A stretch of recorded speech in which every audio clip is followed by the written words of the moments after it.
Butch, again, I think we're just kind of getting into the weeds here with repetition of your plan. We understand that there's been duplication. There's stuff that you want to get on the record, but it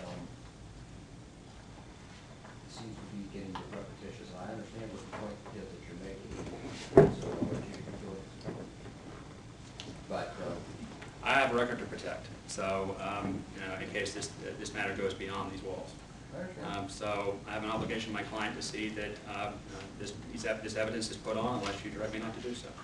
I understand, and we want to let you get a full and fair prosecution of your appeal here. So I understand that there may be some frustration about how long this is taking. So trust me, I try not to handle this because it's not why we're here. Okay. May I be heard, Mr. Lane? I think really, Mr. Butch, what we're trying to direct is this notion of disparate treatment. Now we move on to Deputy Zimmerman. I think if we crystallize a little bit, the sheriff may answer your questions on that. I think that's just the board's concern. I think they understand where you're going with it. So if we can compact it as best we can, I think that they've been on here for a long time, so they understand that argument of disparate treatment. So with that, so I just wanted to put that on the record. Yeah. I'm misspeaking for the board. I'm sure I'll be told. And I hate to stick my 2 cents in very often, but a lot of times you're quicker with your presentation than I am with my comments. So that can be a goal. Let's proceed. I understand. I'll just take a moment here to see if I can be more efficient. You did a fine job. I don't need to appear frustrated. Okay.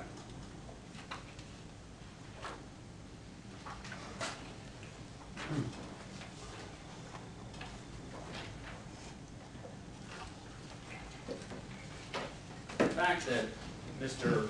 Harvey was given a 1-day suspension during the pendency of his IA, in fact that Mr.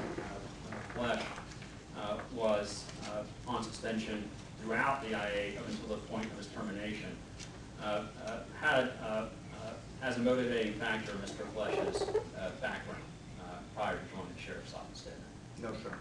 Really? No, sir. Even I had not dug into that until it came time. You know, I did not get into his file and look the file all over until it came down to termination time. I did not look at the file at that time. Okay. So, suspension during the period of an IA, whether it's at all or a brief period or for an extended period, depends on the seriousness of the offense. The seriousness of the offense. Okay. May have this marked as 14. Yep. Trust me, I'll remember in a birthday. Thank you.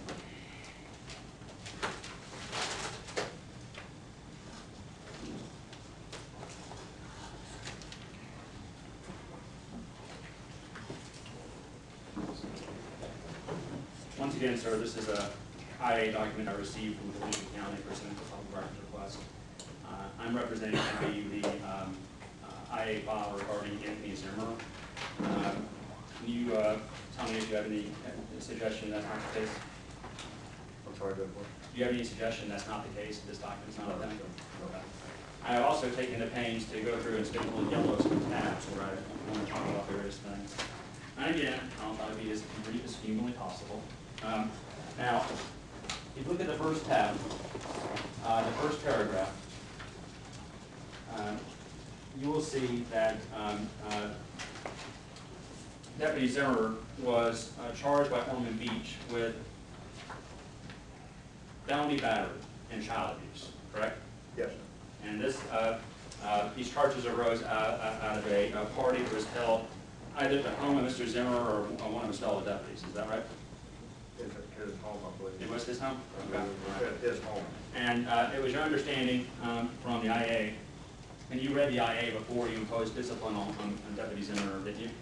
Yes, sir. Okay. And it was your understanding from the IA that this altercation was immediately preceded by one of the juveniles egging cars in front of Mr. Zimmer's home or the adjacent homes, correct? Yes, sir. Okay. And that as a result of this dispute that arose over the egging of the cars, that Deputy Zimmer ultimately struck one of the juveniles, correct? Yes, sir. And he was the aggressor, correct? Deputy Zimmer? That was in dispute.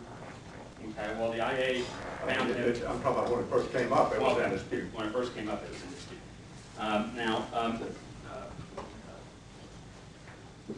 Was this, again, one of those situations where the IA was postponed pending the outcome of the criminal charges? Yes, sir. I believe this was, Okay. but I don't recall for sure, but I believe. Okay. Now, maybe I can help find that for you in a moment. Now, you would agree with me that felony battery is a very serious charge, isn't it? Yes, sir. And you would also agree with me that child abuse is a fairly serious charge. Yes, sir. Okay. Let me see if I can find the element in the record where it talks about whether or not this was.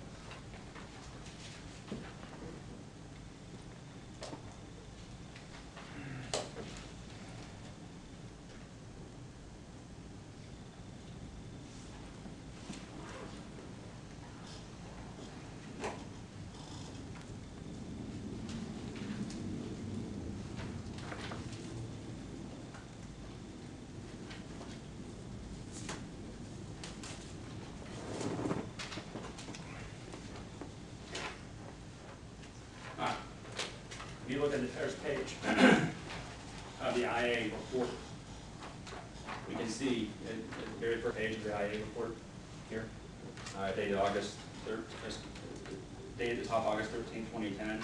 It states in the last sentence of the first paragraph, the charges were later reduced by the state attorney's office to simple battery. Yes. So it's pretty obvious that the state attorney's office had adjudicated the charges, the court had adjudicated charges before the IA was commenced. Is it fair to say? I don't recall. Okay, well, since the adjudication of the charges was inside the internal affairs document. Yeah, I just don't recall at the time, that's all. But it is accurate, though, that the adjudication was performed before the IA was commenced. Yes? All right, yes. Okay, correct. Now, you said a moment ago that the seriousness of the charge is something that's taken into consideration when an officer, to decide whether or not an officer should be suspended during the pendency of an IA, right? Yes, sir. Okay. Now, do you remember if Deputy Zimmer was suspended during the pendency of his IA? I don't recall.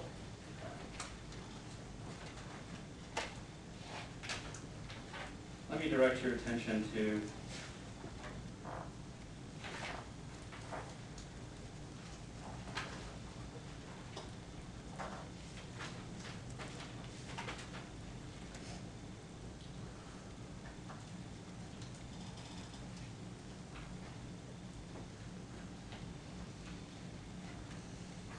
this stuff. And I'll help opposing counsel find it. So we take it apart this time.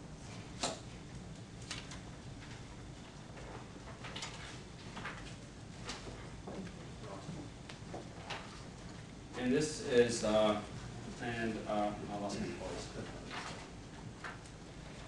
This is an October 8th, 2010 letter